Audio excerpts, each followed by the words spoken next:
ഞാൻ ശ്രീ തിരുവനന്തപുരത്ത് നിന്ന് വരുമ്പോ ഒരു പട്ടിക്കുട്ടിയെ കൊണ്ടുവരുന്നു അങ്ങനെയാണ്. ഞാൻ പറഞ്ഞു പറ്റില്ല, എനിക്ക് പറ്റില്ല, ഞാൻ എന്റെ വീട്ടിൽ എനിക്ക് പൂച്ച മതി. എനിക്ക് 12 പൂച്ച വരെ ഉണ്ടായിരുന്ന ആളാണ് ഞാൻ. എനിക്ക് പൂച്ച മതി, എനിക്ക് പട്ടിയെ വേണ്ട. അങ്ങനെ വഴക്കായി. എന്നിട്ട് അതിനെ കൊണ്ടുവന്നു കഴിഞ്ഞപ്പോ ഞാൻ പറഞ്ഞു നിങ്ങൾ താമസിച്ചോ, ഞാൻ എന്റെ വീട്ടിൽ പോവാണെന്ന് പറഞ്ഞു. അതപ്പോ ശ്രീന്റെ അടുത്ത് അന്ന് ഇപ്പോഴും ഞാൻ ഓർക്കും, ഒന്നും വേണ്ട, ഭക്ഷണം ഇങ്ങനെ വെച്ചു കൊടുത്താൽ മതി, അത് ഇങ്ങനെ വളർന്നോളും എന്ന് പറഞ്ഞു. അപ്പൊ എന്നിട്ട് എനിക്ക് ബ്രെഡൊക്കെ വാങ്ങി തന്നു ശ്രീയെ. ഞാൻ ബ്രെഡ് എറിഞ്ഞു കൊടുക്കും, അത് തിന്നിട്ട് പോവും, പുറത്തെവിടെ കിടന്നുറങ്ങും, വീണ്ടും എറിയും. കാര്യം അടുത്ത് പോകാൻ പേടിയാണ്. എന്നിട്ട് 2 ദിവസം കഴിഞ്ഞിട്ട് ശ്രീ എന്ത് ചെയ്തു, ഹൈദരാബാദിൽ പോയി, എന്തോ തെലുങ്ക് സിനിമ എന്നിട്ട് 14 ദിവസത്തേക്ക്. അപ്പൊ എന്റെ അവസ്ഥ ആലോചിച്ചത്, ആ വീട്ടില് ഞാനും ഇവനും മാത്രം. അപ്പോഴും ഇങ്ങനെ എറിഞ്ഞിട്ട് കൊടുക്കൽ തന്നെയായിരുന്നു. പക്ഷെ പിന്നെ ഒരു 2-3 ദിവസം കഴിഞ്ഞപ്പോഴത്തേക്കും ഇവൻ വരുന്നൊന്നുമില്ല, ഫുഡ് കഴിക്കാൻ വരുന്നില്ല, വിളിച്ചിട്ട് നോക്കുന്നില്ല, അങ്ങനെയൊക്കെയായി. അപ്പൊ ശ്രീയുടെ ഒരു ഫ്രണ്ട് എൻ്റെ അടുത്ത് ഞാൻ പറഞ്ഞു ഇങ്ങനെയാണ്, എന്താ ചെയ്യാന്ന് ചോദിച്ചപ്പോ അയാൾ പറഞ്ഞു ഓൺലൈനിൽ ഡോക്ടറെ കാണിക്കാം. നിഷാദ് എന്നാണ് പേര്, പുള്ളിയും ഒരു ബാങ്ക് മാനേജറാണ്. അപ്പൊ നിഷാദ് എൻ്റെ അടുത്ത് പറഞ്ഞു ഇങ്ങനെ ഒരാളെ ബുക്ക് ചെയ്യാം ഡോക്ടറിനെ. എന്നിട്ട് നിഷാദ് തന്നെയായിട്ട് എല്ലാം അറേഞ്ച് ചെയ്തത്. എനിക്ക് വീഡിയോ കോളിൽ കണ്ടത്. അതിൽ നോക്കുമ്പോൾ ആ ഡോക്ടറിന് പെട്ടെന്ന് ഹോസ്പിറ്റലിൽ കൊണ്ടുവരണം, അതിനെന്തോ തീരെ വയ്യായിരുന്നു. അപ്പം ഞാൻ പറഞ്ഞു എനിക്കറിയില്ല, അതിനെ കൊണ്ടുവരാൻ ആംബുലൻസ് വിടുമെന്ന് ചോദിച്ചു. അവരുടെ ഹോസ്പിറ്റലിൽ ആംബുലൻസ് ഉണ്ട്. അപ്പം അയാൾ പറഞ്ഞു ഇല്ല, അത് മൂവാറ്റുപുഴയിലാണ്, വരുമ്പോഴത്തേക്ക് ലേറ്റ് ആവും, ഇത് ഭയങ്കര മോശം അവസ്ഥയാണ്, വേഗം. പുള്ളിക്ക് മനസ്സിലായി, ആ ഡോക്ടർക്ക്. അപ്പം പിന്നെ ഞാൻ പണ്ട് ഞങ്ങളുടെ വീട്ടിൽ ആട്ടുംകുട്ടി ഉണ്ട്, ആട്ടുംകുട്ടീനെ എടുക്കുമ്പോഴും ഞാൻ ഇതിനെ എടുത്തു, ഇത് അനങ്ങുന്നില്ലല്ലോ, വണ്ടിയിൽ വെച്ച് ഞാൻ നേരെ വണ്ടി ഓടിച്ച് ഹോസ്പിറ്റലിൽ ചെന്ന് എന്തൊക്കെയോ ടെസ്റ്റുകൾ ചെയ്യണോ, എന്തൊക്കെയോ ചെയ്യുന്നുണ്ട്. അപ്പോൾ ഇവരെന്തൊക്കെയോ രോഗത്തിൻ്റെ പേരുകളൊക്കെ പറയുന്നുണ്ട്, അത് പോസിറ്റീവാണ്, ഇത് പോസിറ്റീവാണ്, ഇന്ന ഇഷ്യൂ ഉണ്ട്, പിന്നെ ട്രിപ്പ് ഇടുന്നുണ്ട്, ഇതെല്ലാം നമ്മൾ കാണുന്നുണ്ട്. അപ്പോൾ ഇവർ ഇഞ്ചക്ഷൻ വയ്ക്കണം. അപ്പോൾ ബീഗിൾ പൊതുവേ ഹൈപ്പർ ബ്രീഡാണ്, അതൊക്കെ ഞാൻ ഇപ്പോഴാണ് മനസ്സിലാക്കണേ. അവിടെ തന്നെ ബീഗിളിനൊക്കെ ഇഞ്ചക്ഷൻ ചെയ്യാൻ 8 പേരൊക്കെയാണ് ഒന്നിച്ച് നിൽക്കുക. അപ്പോൾ ഇതിനെ പക്ഷെ അന്ന് ഇത് 2 കൈ കൊണ്ട് നെഞ്ചിൽ ഇങ്ങനെ വെച്ചു, ബാക്കിൽ നിന്ന് ഇഞ്ചക്ഷൻ ചെയ്തു. അങ്ങനെയാണ് ഇപ്പോഴും അതിന് ഇഞ്ചക്ഷൻ വെക്കുന്നത്, അങ്ങനെയാണ്. അപ്പോൾ അത് കഴിഞ്ഞ് പിന്നെ അവസ്ഥ മോശമായി, ഫുഡ് എടുക്കില്ല, വെള്ളം കുടിക്കില്ല, വോമിറ്റ് ചെയ്തുകൊണ്ടിരിക്കും. അങ്ങനെ പിന്നെ എനിക്ക് ആകെ സങ്കടമായി. പിന്നെ ഞാൻ കണ്ണൂർ, എൻ്റെ ഒരു കസിൻ ഉണ്ട് അശ്വിൻ, അവന് പെറ്റ്സ് ഒക്കെ ഉണ്ട്.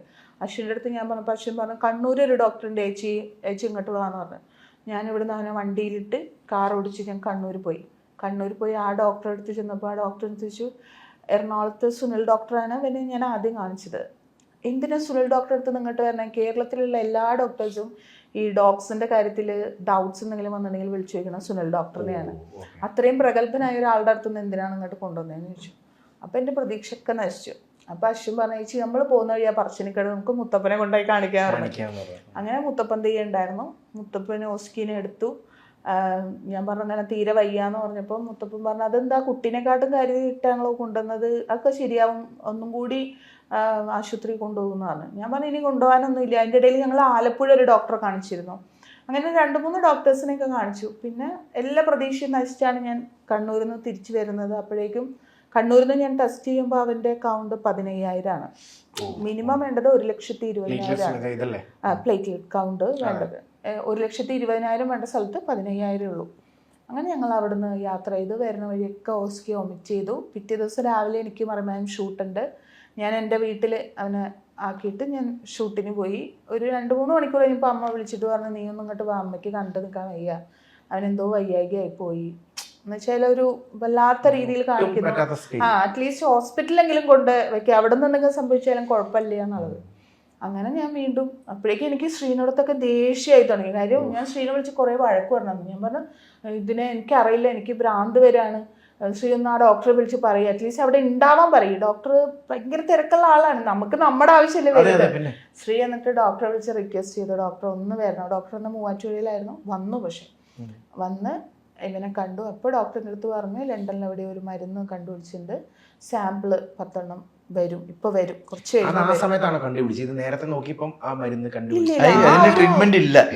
അതിന് ട്രീറ്റ്മെന്റും ഇല്ല, മെഡിസിനും ഇല്ല. പക്ഷെ ആ ഒരു വീക്കിൽ, ആ ഒരു 2-3 ദിവസം മുമ്പേ സംഭവിച്ച കാര്യങ്ങളാണ്. അപ്പൊ ഇന്ത്യയിലെ പ്രഗത്ഭരായ 10 ഡോക്ടേഴ്സിനെ കണ്ടാണ് ഇത് വരുന്നത്. സുനിൽ ഡോക്ടർ ഒരു പ്രഗത്ഭനായ ഡോക്ടർ ആയതുകൊണ്ട് അദ്ദേഹത്തിന് ആ ഒരു സാമ്പിൾ മെഡിസിൻ കിട്ടി. എന്റെ ഭാഗ്യത്തിന് 10 കൊടുത്തു. അത് മെഡിസിൻ കൊടുക്കലൊക്കെ നമുക്ക് വലിയ ടാസ്ക്കാണ്, കാര്യം ഇയാൾ വെള്ളം പോലും കുടിക്കുന്നില്ല. അവസാനം ഇവന് ഇഷ്ടമുള്ള ചെറിയ ട്രീറ്റ് ഉണ്ട്, അത് ഞാനിങ്ങനെ അരച്ചിട്ട് അതിൽ എൻ്റെ അമ്മയും ചേച്ചിയും ഞാൻ സമ്മതിക്കും, അവർക്ക് ഇതുപോലെ ഡോഗ്സിനെ പേടിയാണ്. പക്ഷേ ഇവൻ്റെ കാര്യം വന്നപ്പോൾ അവർ രണ്ടുപേരും എൻ്റെ കൂടെ നിന്ന് അവരാണ് കൊടുത്തുകൊണ്ടിരുന്നത്. എനിക്ക് ഷൂട്ടുണ്ട് ആ സമയത്ത്. 3 നേരം ഈ മെഡിസിൻ കൊടുത്തു. 2ാമത്തെ ദിവസമായപ്പോൾ റെസ്പോണ്ട് ചെയ്തു, വെള്ളം കുടിച്ചു. അപ്പോൾ ഡോക്ടറെ വിളിച്ച് പറഞ്ഞപ്പോൾ ഡോക്ടർ പറഞ്ഞു അതെന്നെ കണ്ടിന്യൂ ചെയ്യും, ഒരു 6 ദിവസം കഴിഞ്ഞിട്ട് കൗണ്ട് ചെക്ക് ചെയ്താൽ മതി. അങ്ങനെ ഈ ഒരു കോഴ്സ് മരുന്ന് കഴിഞ്ഞപ്പോഴത്തേക്കും 3 ലക്ഷം കൗണ്ടിലേക്ക് കയറി. ആള് ഇപ്പം 4 വയസ്സായി. എത്ര നാൾ കഴിഞ്ഞ്, ഇപ്പൊ എത്ര നാൾക്ക് മുമ്പായിരുന്നത്? അത് അവൻ വന്ന സമയത്ത് 1 വയസ്സൊക്കെ ഉള്ള സമയത്താണ്. 3 വർഷം മുമ്പാണ്. 3 വർഷം മുമ്പാണ്. ഇപ്പൊ ആള് ഓക്കെയാണ്, 4 വയസ്സായി. വേറെ അതിന്റെ ട്രീറ്റ്മെന്റുകൾ വേറെ ഒന്നുമില്ല?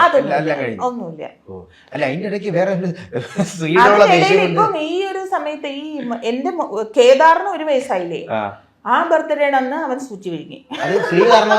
അതെ അതെ അതെ അതെ. അതായത് ഓസ്കാറിന്റെ ഒരു രീതി എന്താ വെച്ചാല് അവൻ ഒരു പക്ഷെ അതൊക്കെ കൊണ്ടായിരിക്കും എന്നോട് ഭയങ്കര അറ്റാച്ച്ഡ് ആയി. എന്നെ വഴക്ക് പരിചരിച്ചതുകൊണ്ടും എന്തോ ഞാൻ രാവിലെ അവനെ പുറത്തൊക്കെ നടത്തിക്കാനൊക്കെ വേണ്ടി ഞാൻ വേണം, അത് കഴിഞ്ഞ് പിന്നെ ഞാൻ വേണം. എന്നെ വഴക്ക് പറഞ്ഞതിന് ശ്രീനെ കടിക്കാൻ ചെന്നുണ്ട്. എന്നിട്ട് 2 ദിവസം റൂമിൽ കയറ്റിയില്ല. അവൻ റൂമിന്റെ വട്ടം കിടക്കും. ശ്രീ വരുമ്പോ കുറച്ചോടിക്കും. അതായത് എന്നെ വഴക്ക് പറയാൻ പാടില്ല, എന്റെ നേരെ ശബ്ദം ഉയർത്തി സംസാരിക്കാൻ പാടില്ല, അതൊന്നും അവന് ഇഷ്ടമല്ല. അപ്പൊ ഈ ബർത്ത്ഡേയുടെ അന്ന് എന്ത് സംഭവിച്ചത്, നമ്മുടെ കോസ്റ്റ്യൂം ചെയ്യുന്ന കുട്ടി നൂലുണ്ട് അങ്ങനെ വെച്ചിരുന്നു. അപ്പൊ നൂലിന്റെ കളർ കണ്ട് പുള്ളി അത് എടുത്തു. അപ്പൊ നമുക്ക് പോകാൻ സമയം താടാന്നൊക്കെ പറഞ്ഞ് ശ്രീ പറഞ്ഞിട്ടൊന്നും തന്നില്ല. അപ്പൊ ശ്രീ ദേഷ്യപ്പെട്ടു അവൻ്റെ അടുത്ത്. അപ്പൊ ഞാൻ ദേഷ്യപ്പെടുകയാണെങ്കിൽ പുള്ളി പമ്മിയിരിക്കും. ശ്രീ ദേഷ്യപ്പെടുമ്പോ എന്ന് വെച്ചാൽ തിരിച്ചു അതുപോലെ ഇങ്ങനെ എന്നിട്ട് ശ്രീ ഭയങ്കരമായിട്ട് അന്ന് വഴക്ക് പറഞ്ഞു അവനെ വിഴുങ്ങി കളഞ്ഞു, സൂചിയും നൂലും കൂടെ വിഴുങ്ങി കളഞ്ഞു.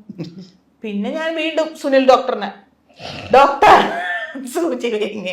ഡോക്ടർ പറഞ്ഞ് ഡോക്ടർ അപ്പോഴും അവിടെ ഇല്ല, ഞാൻ വരാം, വേഗം കൊണ്ടുപോവാ, അത് ഓപ്പൺ സർജറി ആയിരിക്കും. അതായത് മറ്റേ സൂചിയല്ലേ, ഇത് കുത്തി എവിടെയെങ്കിലും നിന്നല്ല, സൂചിയല്ലേ. അപ്പൊ പെട്ടെന്ന് അവിടെ കൊണ്ടുവച്ചു, എക്സ്റേ എടുത്തു, സ്ഥലം ലൊക്കേറ്റ് ചെയ്തു. ഭാഗ്യത്തിന് അത് അങ്ങോട്ടും ഇങ്ങോട്ടും നീങ്ങിയില്ല, അവിടെ തന്നെ കട്ട് ചെയ്ത് സംഭവം എടുത്തു. പിറ്റേ ദിവസം എനിക്ക് ദുബായി പോകണം. ഞാൻ ഡോക്ടറെ മുന്നിൽ നിന്ന് കരഞ്ഞു, ഡോക്ടർ ഞാൻ എന്ത് ചെയ്യും, ഡോക്ടർ ഞാൻ കെയർ ചെയ്തോളാം, പോയിട്ട് വന്നോ, സമാധാനമായിട്ട് പോയി നോക്കാം. അവിടെ ഡോക്ടർ കെയർ ചെയ്തു. 10-14 ദിവസം പിന്നെ അതിന്റെ സ്റ്റിച്ച് ഉണക്കവും സർജറി ചെയ്തതിന്റെ, അതായത് എനിക്ക് സിസേറിയൻ ചെയ്ത പോലെ തന്നെയായി ഓസ്കാറിനും സിസേറിയൻ ചെയ്തു. അതെ, കറക്റ്റ് ജൂൺ 1-ാം തീയതി അവനും സിസേറിയൻ ചെയ്തു. ജൂൺ 1-നല്ലേ ഞാൻ സിസേറിയൻ ചെയ്ത് എന്റെ മോനെ എടുത്തത്. അതെ, അതുപോലെ അവനും. അപ്പൊ അത്രയും എനിക്ക് എന്റെ ഹൃദയത്തോട് ചേർന്ന് നിൽക്കണതാണ് ഓസ്കാർ. അപ്പൊ എനിക്ക് തോന്നി ഓസ്കിയുടെ പേര് തന്നെ ഇടാം എന്നുള്ളതില് ഓസ്കി ഡിസൈൻസ്. അപ്പൊ കുറെ ആൾക്കാർ ഇങ്ങനെ പറഞ്ഞു അത് കേദാറുള്ളപ്പോ കേദാറിന്റെ പേരിൽ ഇടുന്നുണ്ട്. അപ്പൊ എന്നെ സംബന്ധിച്ച് ഞാൻ ആലോചിക്കണത്, എനിക്ക് 2 മക്കൾ തന്നെയാണ്, മൂത്ത ആളാണ് മറ്റവൻ. അപ്പൊ കേദാറിനെ സംബന്ധിച്ച് കേദാർ ഇപ്പൊ തന്നെ നല്ല മിടുക്കനാണ്. കുറച്ചും കൂടി കഴിയുമ്പോൾ അവന് സ്വന്തമായിട്ട് ആഗ്രഹങ്ങളും സ്വന്തമായിട്ട് ബിസിനസ്സോ അല്ല സംഗീതമോ കൊട്ടോ എന്താ വെച്ചാൽ അവൻ ചെയ്തോളും. അതെ, അത് അവൻ ചെയ്തോളും. പക്ഷെ എന്റെ ഓസ്കിയെ സംബന്ധിച്ച് ഒന്നും അറിയില്ല. അവൻ ആകെ അറിയുന്നത് എന്റെ പുറകെ നിഴല് പോലെ നടക്കുക, രാവിലെ ഞങ്ങൾ 2 പേരും പോകുമ്പോ കരയുക, തിരിച്ചു വരുമ്പോഴേ ഇങ്ങനെ നോക്കിയിരിക്കും, ഫുഡ് പോലും കഴിക്കില്ല, അങ്ങനെ ഇരിക്കും, ഞങ്ങളെ വെയിറ്റ് ചെയ്തിരിക്കും. അപ്പൊ നിങ്ങള് സ്നേഹയോടാണ് കൂടുതൽ അറ്റാച്ച്മെന്റ്? ഇത് ശ്രീയോടും ഉണ്ട്. മോനായിട്ടോ? മോൻ എന്ന് പറഞ്ഞാൽ അവന് ജീവനാ, ഭയങ്കര സേഫ് ആയിരിക്കും, സേഫ്റ്റി. അതെ, ഇന്നിപ്പോ മോനെ നോക്കണം ചേച്ചി, തമാശക്ക് നമ്മൾ ഒച്ചെടുക്കില്ലേ, എന്താടാ എന്ന് ചോദിക്കില്ലേ, അവൻ കുറച്ചുണ്ട് ചേർന്ന്. ഞാനപ്പോ ചേച്ചിയോട് പറഞ്ഞ ഇനി ഒരിക്കലും അങ്ങനെ ശബ്ദം ഉണ്ടാക്കരുത്, കാര്യം ഇവനറിയില്ല അത് തമാശയാണല്ലോ. നമ്മള് മോനെ വഴക്ക് പറയാണെന്ന് വിചാരിച്ച് അവൻ ഇങ്ങനെ അറ്റാക്ക് ചെയ്യാനുള്ള ഒരു മൈൻഡ് ഉണ്ട്. പുറത്തുനിന്ന് ഒരാള് കുട്ടീനെ എടുക്കാൻ സമ്മതിക്കില്ല. പുറത്തുനിന്ന് അഗ്രസീവ് ഒന്നല്ല, പക്ഷേ ആദ്യം അഗ്രസീവായിട്ട് തന്നെയാണ് അവൻ പറഞ്ഞത്. പിന്നീട് അവന് ചിലപ്പോ റിയലൈസ് ചെയ്യാൻ ചിലപ്പോ താമസിച്ചാലും. 1 വയസ്സിലാ കിട്ടിയത് അല്ലേ? 1 വയസ്സിലാണ് ഇവിടെ വന്നിട്ട്. 1 വയസ്സിന്റെ ബർത്ത്ഡേ ഒക്കെ ഞാൻ നന്നായിട്ട് ആഘോഷിച്ചു. സെപ്റ്റംബർ 24 എല്ലാ ബർത്ത്ഡേയും അവന്റെ ആഘോഷിക്കാറുണ്ട്. ശരി.